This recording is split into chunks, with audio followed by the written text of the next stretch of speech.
Welcome to our deep dive. You guys sent in a ton of stuff this time. Articles, research notes, official reports. It's all about UFOs and what the government's been up to with them. Yeah, it's like opening up a real-life X-file. I mean, we've got excerpts from official reports, insider memos, even little snippets of what researchers were thinking back then. I know, right? It's amazing. It really is. Not often we get to peek behind the curtain like this. Okay, well, let's dive in. So front and center, we've got this Advanced Theoretical Physics Working Group, ATP for short. Seems their whole goal was to figure out just how deep the government is into UFOs. You know, the tech, the whole thing. Right, right. The ATP, they came together in the mid-'80s, kind of a crazy time. All those huge advances in tech and, of course, the Cold War. Leading the charge was this Colonel John B. Alexander. Really fascinating guy. Pulled toward military science, but also super into the paranormal. Now, we also have these notes from James Ochan, and he was part of the ATP, right? Yep. And his notes are just amazing. They're like a window into their work, the people, the questions they were wrestling with. Definitely. And you know what's especially interesting? What's that? How Shannon's notes connect to this key moment in UFO history. Dr. Eric Davis's meeting with Vice Admiral Thomas Wilson back in 2002. Wait, this is the one that happened in a park limo. That's the one. Okay, now we're talking. This is getting good. So what exactly went down? Well, Wilson told Davis that he'd found this secret reverse engineering program hidden within the world of, aerospace contractors. But what really raised red flags was that this program seemed to be running without any real oversight. So this high-ranking official, he tries to look into it, and he's basically shut down. Told, need to know, and that's it. I mean, Exactly. that's pretty bold to shut down a vice admiral. It is. And here's the kicker. Multiple people have backed up this story of the meeting, including astronaut Edgar Mitchell. He even suggested that he had separate confirmation of Wilson trying to get into this hidden program. Really adds weight to the idea that something was being hidden big time. Yeah, so it's not just like some crazy rumor. Even folks from NASA are saying this happened. Really makes you think, what did the government really know? Mm-hmm. And how far were they willing to go to, understand this tech and maybe even use it? Big questions, no doubt. It's like there was this whole other world running in the shadows. That's why it's so hard to figure out what was really happening. Totally. But let's not forget Colonel Alexander and his, relentless search for these hidden UFO programs. He was like a dog with a bone. He was, truly was. He was positive that someone inside the government was studying UFOs, managing any tech they might have recovered. That's really what pushed him to form the ATP group. So this wasn't some, UFO fan club. They were Yeah. actively trying to find these programs and maybe even get inside them. So what was their strategy? Well, they wanted access, right? They wanted the information and were even willing to offer their own expertise to get it. Alexander actually said they were prepared to get their hands slapped just to get to the truth. Wow. Talk about dedication. You know, kidding. But, Alexander also got himself into some hot water. Yeah, His interests weren't exactly mainstream. true. He was into things like psychic phenomena, and his ties to figures like Major General Albert Stubblebine, who was also big into the paranormal, well, they raised some eyebrows. So basically the military's version of fringe science. Kind of, yeah. But we're also talking about UFOs, crazy potential tech, national security even. How did Alexander manage to juggle all of that? He had people on his side. General Stubblebine, for a while, gave him protection, and the resources to keep researching. But when Stubblebine retired, and under kind of a cloud of controversy, it left Alexander in a tougher spot. Sounds like he was walking a tightrope the whole time, pushing the limits of what he could get away with researching without being shut down entirely. So did he ever get close to those programs he was so sure were out there? Well, that's where OK Shannon's notes come in. They give us this glimpse into all the people and organizations woven into this super secretive world. So, like a who's who of the UFO secrecy club. Lay it on me. What kind of names are we talking about? It's a mix, really. You've got scientists and intelligence officials, researchers, aerospace execs. One name that pops up a lot is Robert Ochsler, researcher who spent a ton of time digging into this whole government UFO thing. He sounds like a real-life Fox Mulder. What exactly was he after? Oh, he wanted solid proof that the government had programs tied to UFOs, especially programs focused on, any tech they might have recovered. He really believed that someone, somewhere, had the answers. Yeah, I bet that search led him down some interesting paths. So any luck, did he get answers? His digging led him to some serious heavy hitters. He met with Admiral Bobby Ray Inman, that's the former director of the National Security Agency, and Rear Admiral Sumner Shapiro. He was the former director of Naval Intelligence. Whoa. Okay, so those are some big names. You don't just walk into their offices for a chat about UFOs. Hmm. So what'd they tell him? Well, they were, very careful not to give away any classified info, but their answers were, let's just say, suggestive. So like cryptic clues in an escape room, pointing you in the right direction, but not giving you the solution. Exactly. Like, for example, Inman told Oatsler that if they did have recovered vehicles, they wouldn't be available for anyone outside to research. Kind of a subtle hint that they were definitely keeping something under It's wraps. like they're dancing around it, Hmm. trying to say something without actually saying it. So was that it? Just intelligence officials? Oh no, Oatsler didn't stop there. He talked with R. Evans Heinemann, too, the former CIA Deputy Director for Science and Technology. Okay, and what happened there? This is where it gets even more interesting. Heinemann claimed he didn't know about any specific UFO incidents, like the Gulf Breeze, Florida cases that were big news at the time. But then Oatsler mentions Area 51 and the possibility of the government having, get this, operational flying saucers. And Heinemann suddenly perks up. Really? So he pretends he doesn't know about some cases, Mhm. but then gets all interested in flying saucers. Kind of suspicious, don't you think? Very. He even told Oatsler that he'd check it out, like he might head to Vegas to investigate more. It's like he was testing Oatsler, seeing how much he knew and how far he was willing to push. So did Heinemann actually follow up? Well, that's unclear. He did eventually tell Oatsler there wasn't much chance of working together on the UFO issue, but even that felt a bit ambiguous. So we've got all these hints and deflections, but no smoking gun. Makes you wonder, were these guys genuinely in the dark, or were they actively keeping things quiet? So where did Oatsler's investigations go from there? He started to focus on EMP testing, the link between that and UFOs. He thought that electromagnetic pulses, especially the ones from nukes, could mess with how UFOs fly. Ah, and this brings us back to Starfish Prime, the high-altitude nuclear test in '62 that some believe caused a UFO to crash in the ocean. Pretty big piece of the puzzle, right? Absolutely. That incident really got people thinking that EMPs could be used to bring these things down. And this wasn't just a conspiracy theory. You mean someone was actually trying it out, Yeah. using our weapons on these, unknown objects? It's possible, Yeah. and it brings up some serious ethical questions. If we're intentionally attracting UFOs, what happens then? What are the consequences? Yeah, that's a good point. But, this whole UFO baiting thing gets even weirder when you add in the anti-neutrino maps. Remember, Tim McMillan's idea about using those hotspots as, like, fishing holes for UFOs.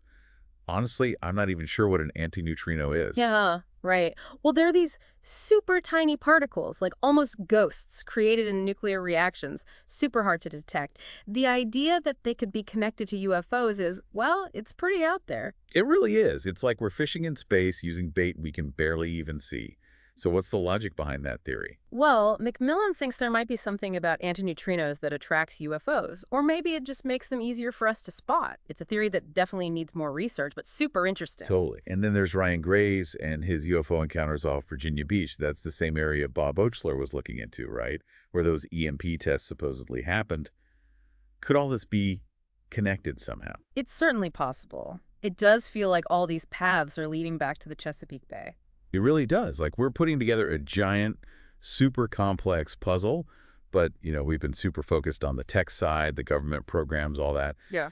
What about the more out there theories, like the idea that UFOs and consciousness are linked? Well, that's a fascinating area that a lot of people within the ATP, including Dr. Kit Green, were super into. Oh, you mean the CIA's weird desk guy? Haha, that's him. I remember. He was really interested in all the medical and psychological effects of UFO encounters, wasn't he? He was. What was he hoping to find? He spent a lot of time studying people who'd had close encounters, looking for patterns, any signs of biological effects.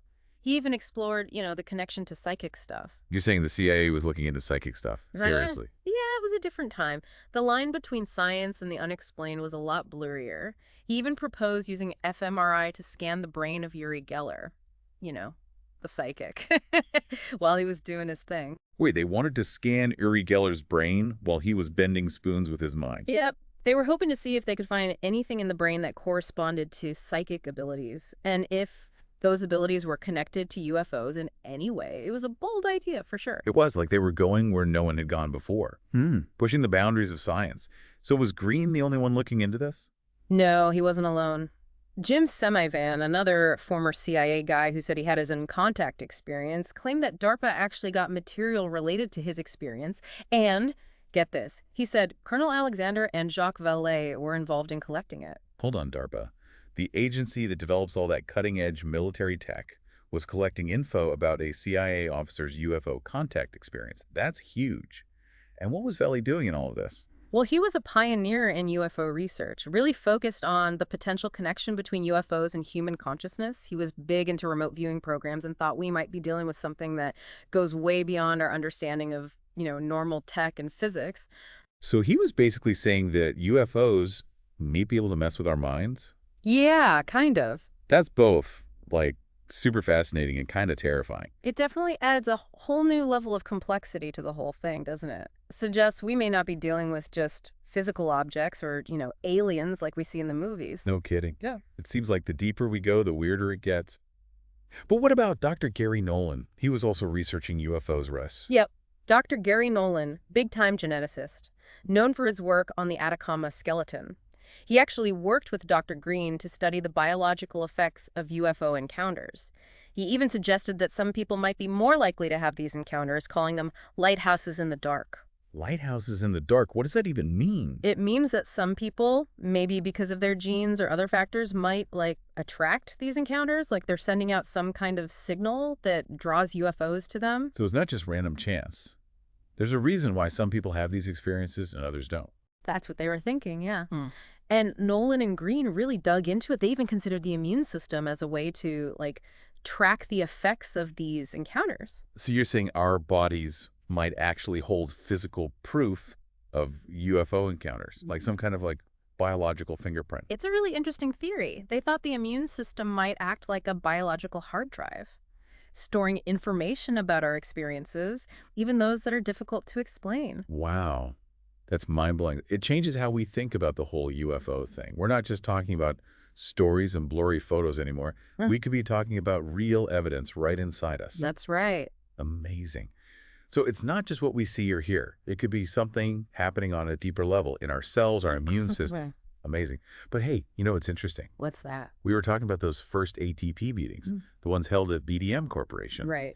Well, BDM was known for its expertise in radar imaging, electromagnetic technologies, too. Oh, yeah. Yeah. I mean, that can't be a coincidence, can it? No, I don't think so. The fact that they chose to meet at BDM, well, it kind of suggests they were interested in more than just talking about theories. You know what I mean? Totally.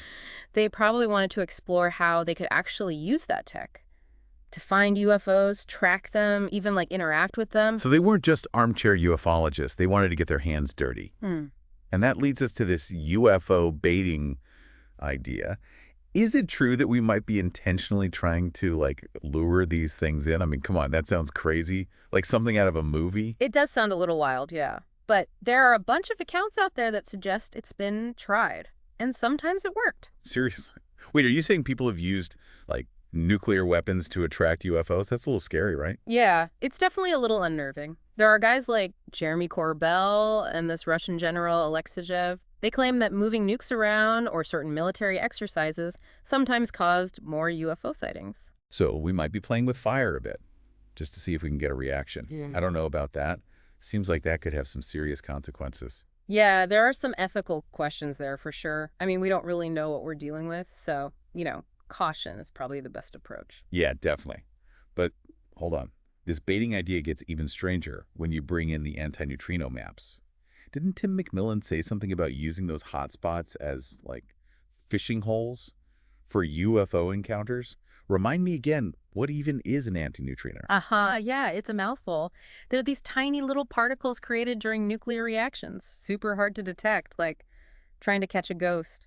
McMillan thought maybe they attracted UFOs, or at least made them easier to find. So we're using invisible particles as bait for spaceships. Yeah. It's kind of like, I don't know, casting a net in the ocean and hoping we catch something weird, right? Exactly. And we don't even know what kind of fish we're looking for. Right. And this all connects to Ryan Graves and his UFO encounters off Virginia Beach, right? That's where Bob Oaksler was looking into UFOs and those EMP tests, too. It's like every road leads back to Chesapeake Bay. It's really interesting, isn't it? Like all these different paths are converging. Maybe there's something special about that spot. Maybe. Like some kind of UFO magnet. Okay, but we've been deep into all the government stuff, the tech, all that. Yeah. But what about the more, I don't know, unusual theories? The ones about UFOs and consciousness. Oh, yeah, that's a whole other rabbit hole. Yeah. A lot of people in the ATP, including Dr. Kit Green, were really interested in that. Oh, yeah, Dr. Green. The CIA's weird desk guy. That's him. What's he looking for? He was really into studying people who'd had UFO encounters, looking for patterns, any signs of physical effects. He even thought maybe there was a connection to psychic abilities. Hold up. You're telling me the CIA was looking into psychic abilities? Really? It might sound strange, but it was a different time. The line between what we think of as science and the unexplained wasn't so clear-cut.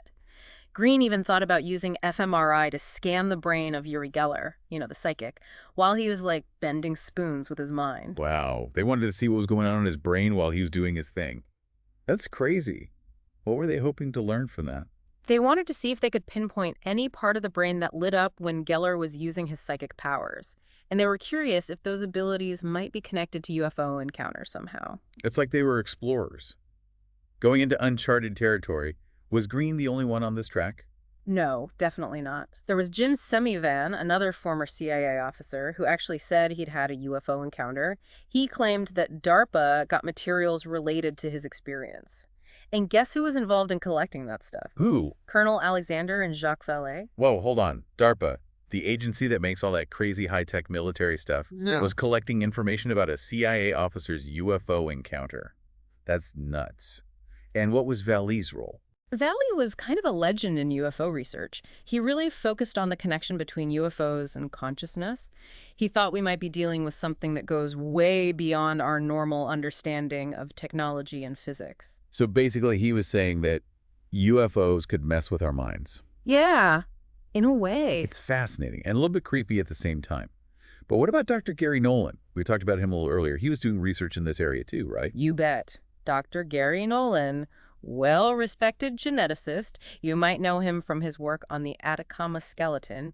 He teamed up with Dr. Green to study the effects of UFO encounters. He even called people who have these encounters lighthouses in the dark. Lighthouses in the dark. Okay, explain that one. He thought some people, maybe because of their genes or something else, might be more likely to have these encounters, like they're sending out a signal that draws UFOs to them. So it's not random.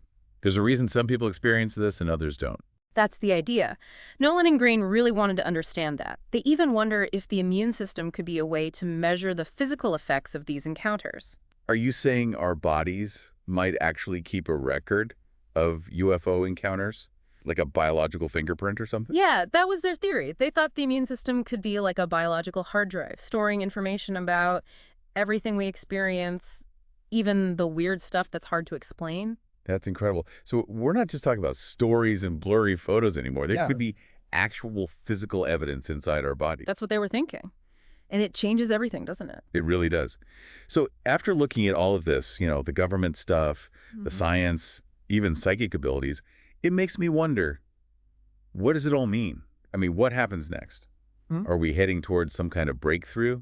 Or are we messing with things we don't understand? It's a tough question. Are we on the verge of a technological revolution? Or are we stumbling into something we're not ready for? It's exciting, but also a little scary, right? I mean, we're talking about things that could change everything. No doubt. It makes you think, doesn't it, about what it all means for us, for the future. It really does.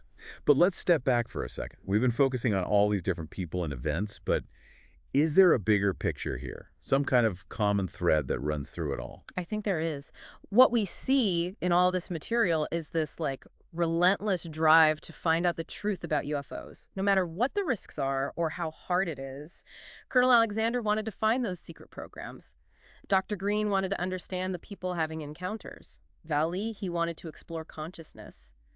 It feels like we're dealing with something that just won't let us ignore it. It's like a collective effort to understand the unknown, even if it means pushing the boundaries of science. Absolutely. And it's not just happening in the U.S. either.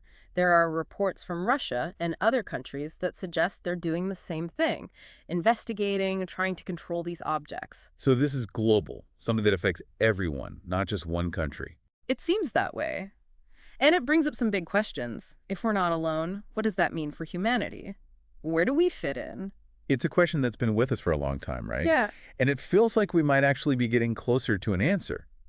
But with every step we take, it seems like more mysteries pop up, more questions that need answers. Yeah, that's science for you. Every time you discover something, it opens up a bunch of new questions. And the UFO thing is no exception. It challenges everything we think we know about ourselves, about the universe. It's like peeling back the layers of an onion, only to find there are more layers underneath. Hmm. But that's what makes it so cool, isn't it? That search for knowledge, that desire to understand, that's what keeps us moving forward. I think so too. And as we look closer at this stuff, we start to notice connections that maybe we missed before. Like there's this recurring link to Los Alamos National Laboratories. It pops up a lot. Los Alamos, that's where they built the atomic bomb, right? That's That's the connection to UFOs. Well, remember Colonel Alexander. He thought if the Roswell crash really happened, the wreckage probably ended up at Los Alamos. Valley thought the same thing about the supposed 1945 Trinity crash. Even Dr. Eric Davis, who worked at Los Alamos, hinted that the lab was studying unusual materials. So Los Alamos might be some kind of hub for UFO research, a place where science and, I don't know, the unexplained kind of blend together. It's a possibility for sure. I mean, you've got nuclear technology, advanced physics, and then the UFO thing. It kind of all comes together there, doesn't it? Yeah, it does. I think we've covered a lot in this deep dive. We've talked about the history of government interest in UFOs, all the people and organizations involved, the possibility of advanced tech, even some of the, well, more far-out aspects of it all. We've seen evidence of cover-up, secrecy, and this like relentless desire for knowledge, even when people didn't want them to know. We've met people who spent their whole lives trying to figure this out. They just believed the truth was out there. It's a truly fascinating topic, that's for sure. So as we wrap this up, what stands out to you the most? Honestly, it's the sheer complexity of it. There's no simple answer, no one explanation that ties everything together. It's like a puzzle with a million pieces, and they're all connected in ways we don't fully understand. So where do we go from here?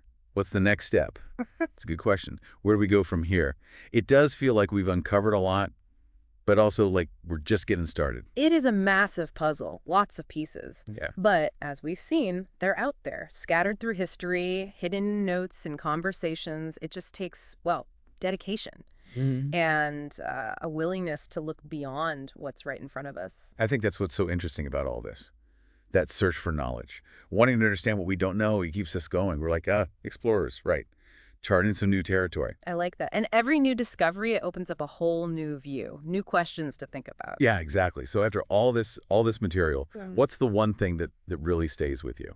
Honestly, just how many possibilities there are. We've gone from government secrets and, super advanced tech to maybe psychic powers and how all this affects our minds. It makes you realize that reality could be a lot stranger, a lot more amazing than we thought. I think that's what makes UFO research so interesting. It pushes us to think beyond what we think we know, to consider ideas that, maybe we wouldn't normally. Yeah, it's definitely humbling, but also exciting. It makes you open your mind to new things, new ways of looking at the world. This deep dive has given us a lot to think about. We've gone from secret government programs and crazy tech to the idea that consciousness might play a role, and even, the impact on our bodies. It's been quite a journey. We've met some pretty fascinating people along the way, too, from researchers to high-ranking officials, all of them caught up in this UFO mystery. And we've seen hints of this hidden world where the desire for knowledge clashes with the need to keep things secret. And we've only scratched the surface. There's so much more to learn, so many unanswered questions. That's what's so great about it. The mystery is still there. And the search for answers continues. Every new piece of information, every new discovery gets us closer to understanding, but also opens up new paths to explore. It's a journey that never really ends, does it? Yeah. Always looking for knowledge, pushing further into the unknown. And as we've seen, the truth isn't always easy to find. Sometimes it's hidden right in front of us. It takes a curious mind and the courage to question things, to look into the parts of reality we don't understand. I like that. I think that's a great place to end. This deep dive has been incredible. The world of UFOs is so full of mystery. And, there's potential for some amazing discoveries. It's a field that keeps evolving, challenging what we think we know. Yeah. And it reminds us to look beyond the limits of our current understanding. Well said. So, to everyone listening, keep exploring, keep asking questions, and never stop searching for the truth.